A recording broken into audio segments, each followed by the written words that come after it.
بسم اللہ الرحمن الرحیم۔ دانتوں اور کانوں کی حفاظت کا عمل۔ حضرت سیدنا علی المرتضیٰ شیر خدا رضی اللہ تعالی عنہ فرماتے ہیں، جو شخص چھینک آنے پر الحمدللہ رب العالمین علی کل حال کہے گا، اسے کبھی داڑھ اور کان کا درد نہ ہوگا۔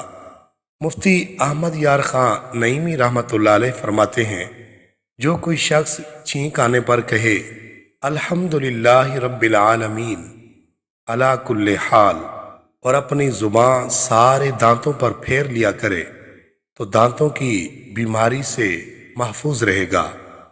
یہ عمل مجرب ہے، یعنی تجربہ شدہ عمل ہے۔